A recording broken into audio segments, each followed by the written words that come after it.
NBA champion B.J. Armstrong and Bleacher Report's Rick Bucher. Marcellus, I'm going to start with you. Ooh, man.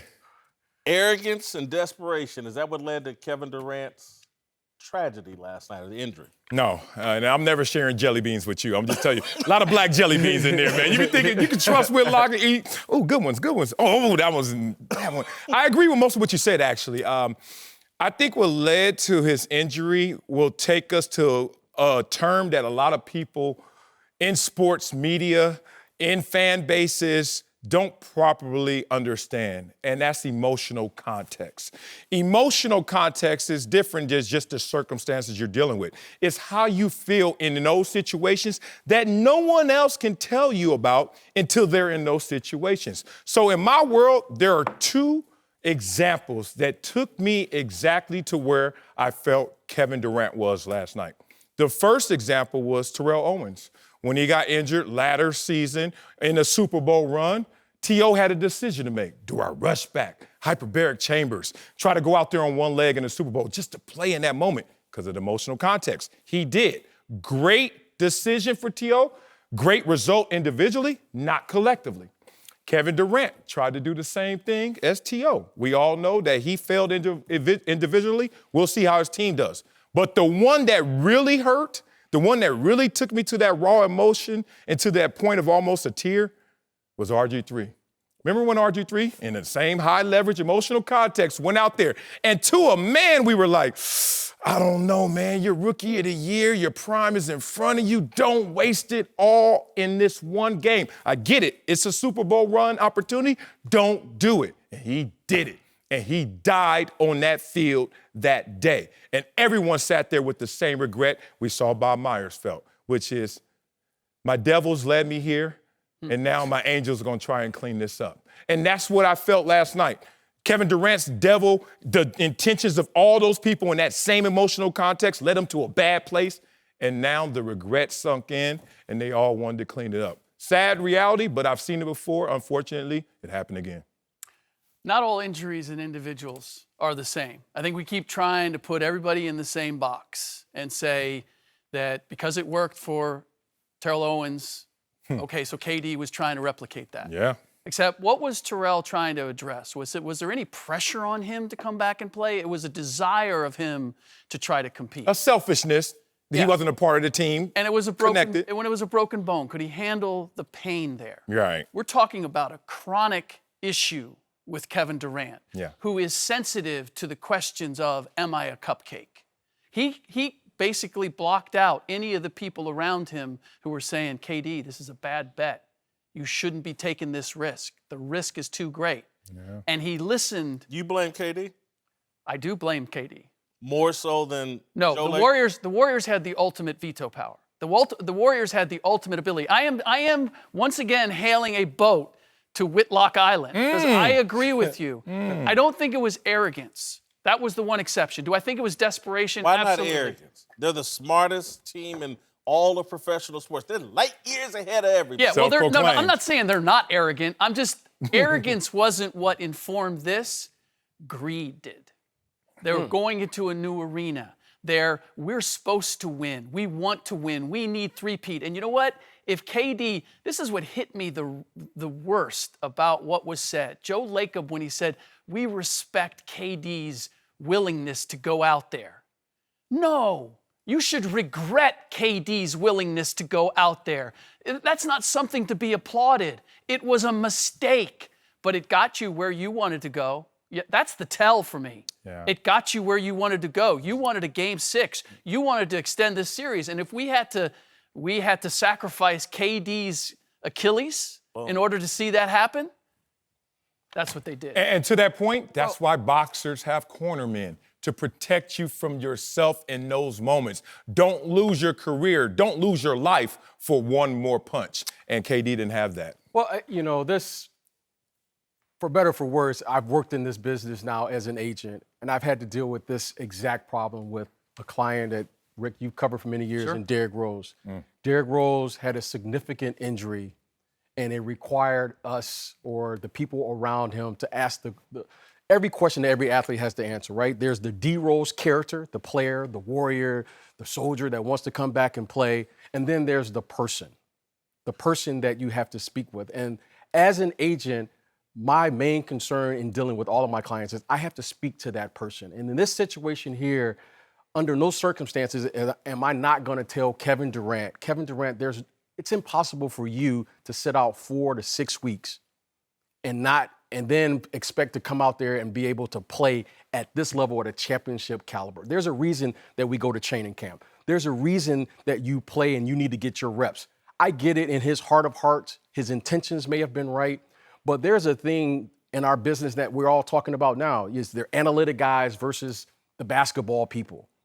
The truth of it is the institutional knowledge that we've gained from being in this business, to me, needed to come to the forefront.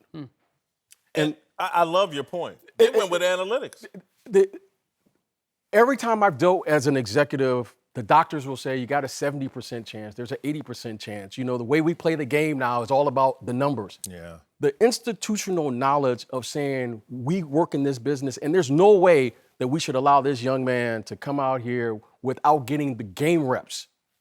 Game reps, not playing 2-on-2, 3-on-3. That can only be observed or known because you have the experience of actually playing. So to me, it was just a matter of you got to bring the entire picture, not just one segment, in order to make an informed decision. And Kevin Durant, in my humble opinion, he wanted to come back. I think his heart was in the right place. He's a competitor. He's a competitor. But I had to deal with that. And that was the most difficult decision I've ever had to do, probably in my life as an agent, is I had to talk to Derek.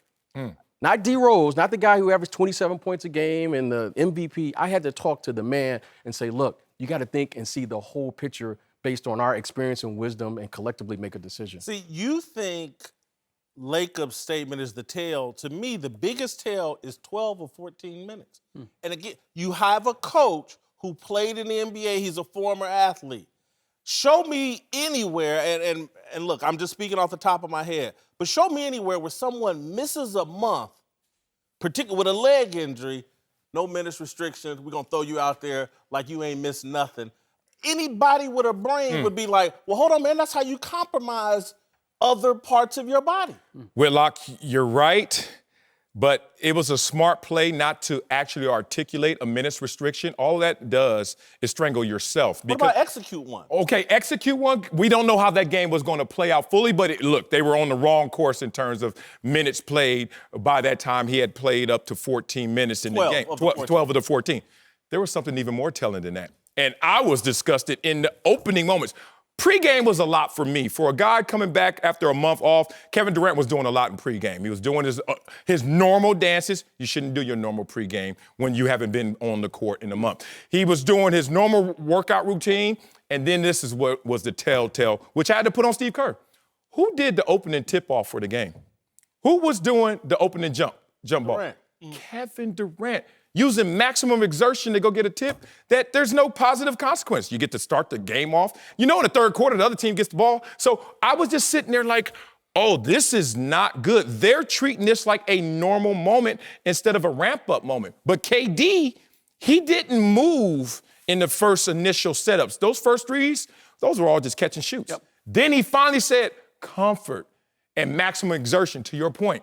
Once you get off that dry run and them 2-on-2s and 3-on-3s and you have to go 6th gear, it pops. But Marcel, I don't think they were doing normal. I think the jump ball was like a message. It was like, oh, no, he's all the way back. Yeah. He can do it all. Okay. Let's put him in Oklahoma drill. Right. Let's do it all. He's ready. He can do jump ball. And their whole mindset was like, oh, we can sit him out here for 40 minutes and he can get 40 points and nothing. And I'm just sorry. Boogie Cousins, when he came back from injury, 3 or 4 minutes at a time, they could have taken care of this dude during the game. We're going to play him 4 or 5 minutes, pull him out, 22 minutes tops, and they would have won the game. Yeah. But to me, they were so caught up in and we keep talking about what the narrative Kevin Durant was caught up in. I believe they got caught up in, man, people are acting like Toronto is better than us. Like we're not a hobbled team, and that's the only reason they're getting away with this. And they were determined to prove a point last night.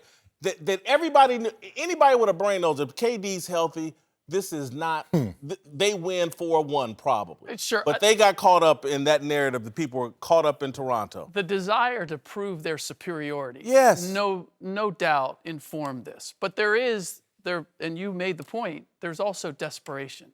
They realize Andre Iguodala's not right.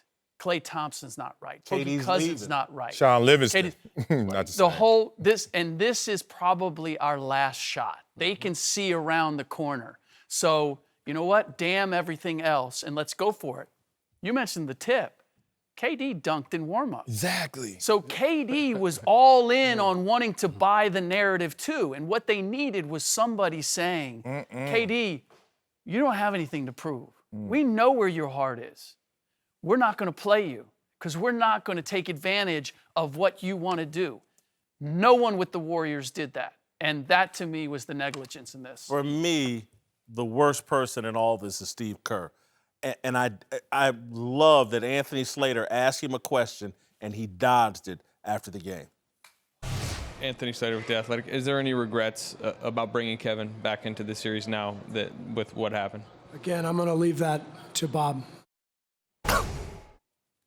This man has an opinion on immigration, everything that goes on at the White House, any police shooting in the area. Yeah. But Kevin Durant, the guy, he's in control of his playing time.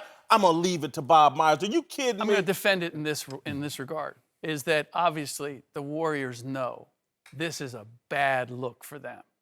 I want one person speaking to address that. I don't want Joe Lacob speaking out, Bob Myers, whoever it might be. I need one person to take it and to carry it and to accept it. And Bob Myers put it on himself. He also suggested, and this is where I divert from Bob, because saying there's no one to blame, but I know how this world works. I'm sorry. From everything, and I'm colored by the fact, and I've shared it with you guys, for the last couple of weeks was told this is a serious injury. KD should not be playing in this series. It would be a mistake for him to play. They had to know as much as that I did. Now, I'm not in the midst of it, and I know when you're in the fire and you're competing and you want to get it done, maybe that colors your opinion. But someone needed to take a step back and say, we're not going to exploit KD and his future. We're going to put that at the expense of us getting where we want to go. And nobody did that. So is there somebody to blame?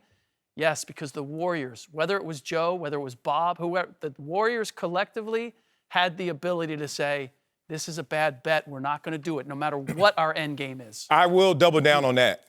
Singular message, singular messaging, one messenger. Okay, but I want to defend them in a different way.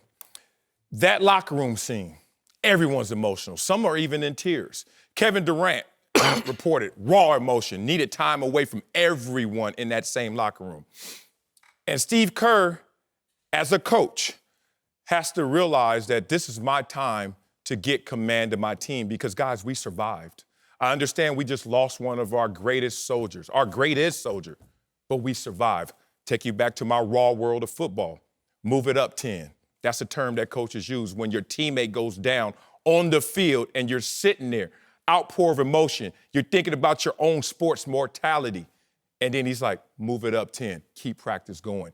Steve Kerr in that moment when everyone's emotional and no one's even talking about the survival of that game in this series said, I'm not going to be emotional with the other guys. It's time for me to be cognitive and think about we have another opportunity. So he zigged when everyone else was zagging. And I think that may have come from a conversation with Bob Myers. It's all on me, but also redirect this energy towards our next game and our next opportunity.